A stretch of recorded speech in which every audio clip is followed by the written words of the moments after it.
Assalamualaikum warahmatullahi wabarakatuh. Waalaikumsalam. Waalaikumsalam warahmatullahi wabarakatuh. Sugeng siang para siswa. Siang, Bu. Pripun kabare? Alhamdulillah. Sehat nggih? Halo. Alhamdulillah. Saderengipun dipun wiwiti, monggo kita sareng-sareng ndedonga rumiyin supados acara pepanggihan menika diparingi lancar. Ndedonga kawiwitan. Purna. Niki mangke presensinipun lewat Google Form kula kinten wonten grup WA nggih. Pepanggihan minggu wingi kita ngrembak babagan apa? Tasih wonten ingkang kemutan ngrembak nyerat tembang sinom. Lah dinten menika kita ngambali malih nyerat tembang sinom, nulis tembang sinom. Amarga kala wingi tasih wonten ingkang dereng mudeng, lah dinten menika kita sinaoni malih. Mangke menawi panjenengan kok dereng mudeng nggih tanglet mawon mboten sah lingsem utawi isin. Nah, saderenge mangke praktek nulis tembang sinom kula setelke video pembelajaran rumiyin nggih, mangke panjenengan nyimak. Mangke caranipun kados pundi dipun gatosaken. Ketingal mboten nggih? Ketingal. Nggih. Assalamualaikum warahmatullahi wabarakatuh. Kados pundi suaranipun? Siang. Pripun kabare? Sae nggih. Kepanggih malih kalian Kusuminyem. Kados pundi suarane? Nyinaoni babagan nyerat tembang sinom. Oh nggih. Pripun carane nyerat tembang sinom? Sepisan nemtokake tema.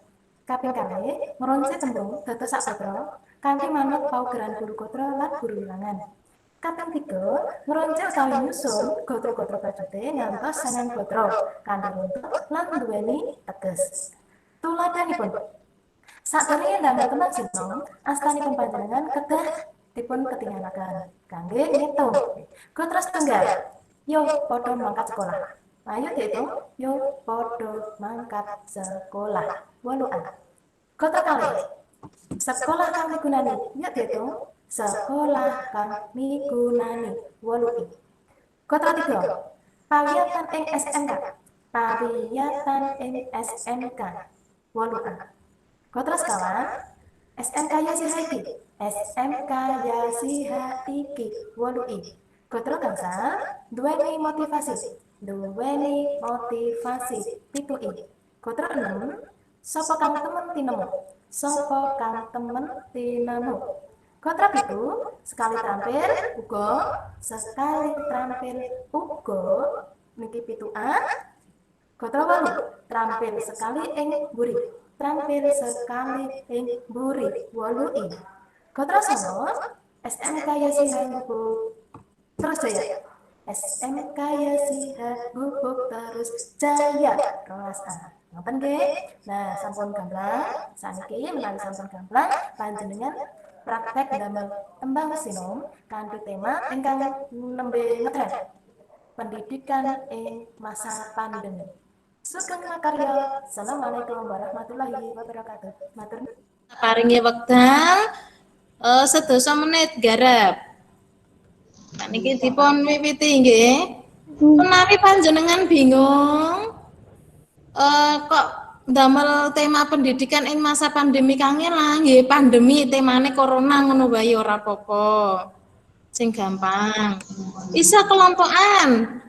Mas Kanan karo Mas Ocim isa kelompokan temane padha ya ora apa-apa. Corona. Mbak Sika, Mbak Farandika, temane tentang corona.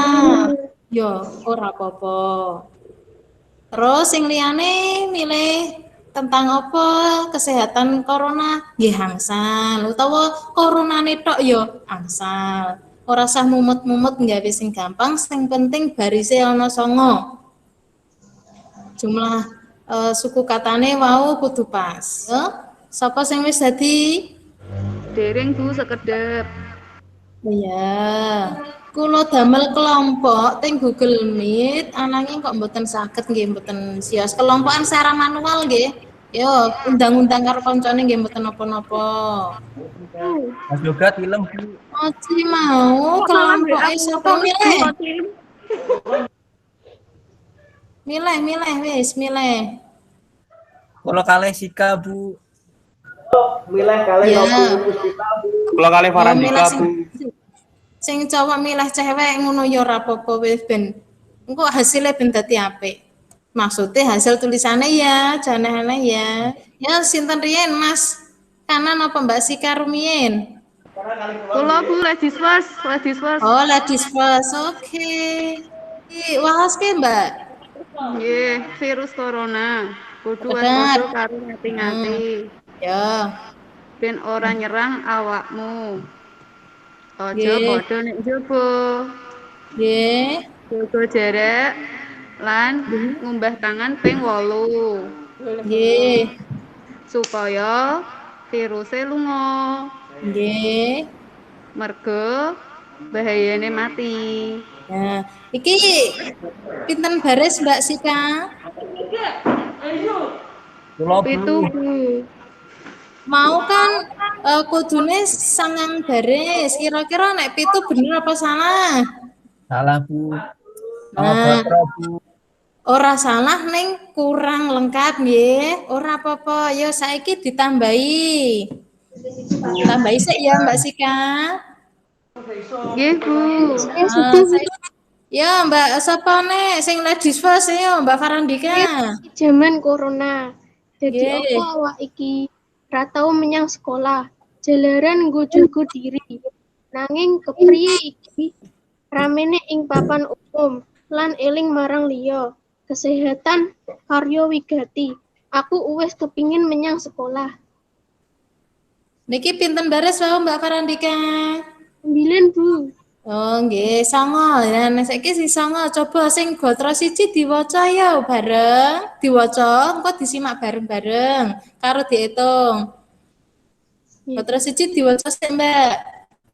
Saiki Zaman corona. yo diitung. Tangane diketokke ngitung. Saiki zaman corona. 8A, bener mboten? Nggih Bu. Ya, yo lanjut gatra kalih. Dadi apa awak iki? Dadi apa awak iki? Nggih, 8I, leres napa mboten? Nggih. Nggih, leres. Gatra 3. Ra tau menyang sekolah. Ora tahu menyang sekolah. Ora tahu apa ra tahu? Ra tau Bu. Nah, yen nganggo ora ki berarti kan songo, salah. Mula kudu one diganti utawa diilangi ben dadi 8. Ra tau menyang sekolah. Dadi 8A, bener nggih? Lanjut. Jalaran nggo jaga diri. Jalaran nggo jaga diri. Nggo apa kanggo? Nggo. Nggo. Yen nganggo kanggo berarti engko dadi songo, mula dadi nggo. Nggih. Lanjut. Nanging kepriye iki? Nanging kepriye iki?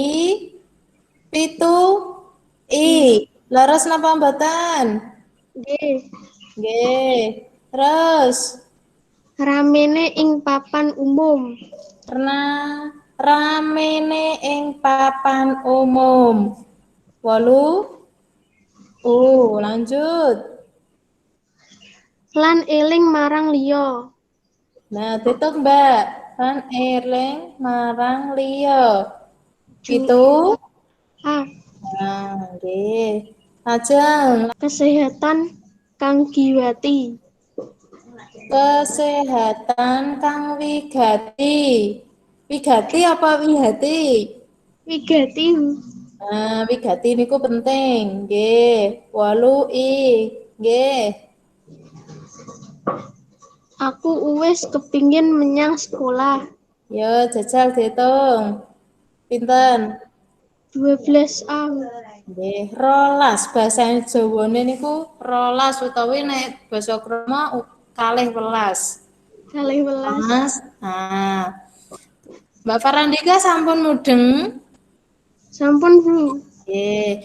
Mbak Sika mau pripun sampun dicek malih? Nggih, Bu.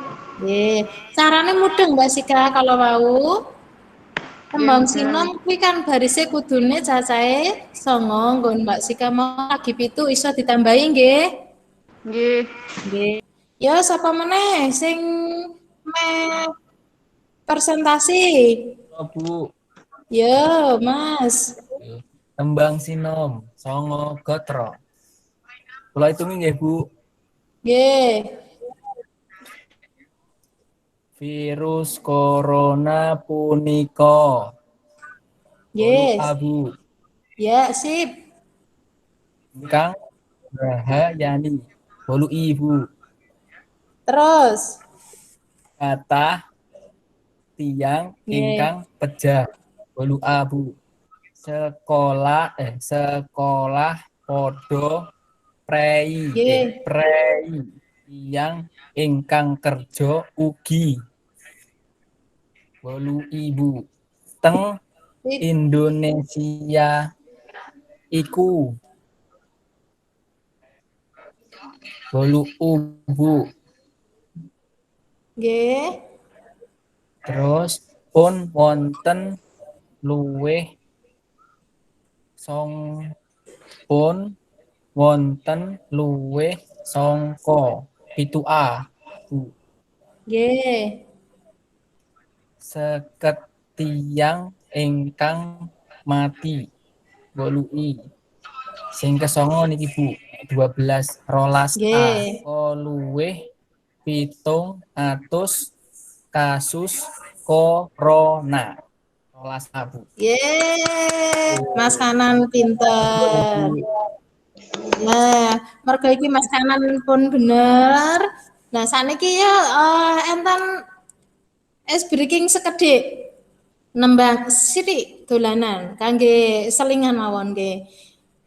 Yen kowe seneng basa Jawa keplok-keplok, keplok, ngoten nggih. Yen aku seneng basa Jawa keplok-keplok, keplok, ngoten nggih. Ya. Nggih, Bu. 1, 2, 3. Yen aku seneng basa Jawa keplok-keplok. Keplok. Nah, yen kowe seneng basa Jawa keplok-keplok. Keplok. Aku kowe seneng kabeh, seneng basa Jawa. Yen kowe aku seneng basa Jawa keplok-keplok. Keplok. Nggih, yen wis mudeng saiki Ibu badhe nyuwun pirsa. Dina iki nyinaoni tentang apa? Babagan apa? Nulis Sinom. tembang sinom. Nah, nulis tembang sinom. Carane nulis tembang sinom niku pripun? Songo gotro, Bu. Yo, gotrone kudu ana.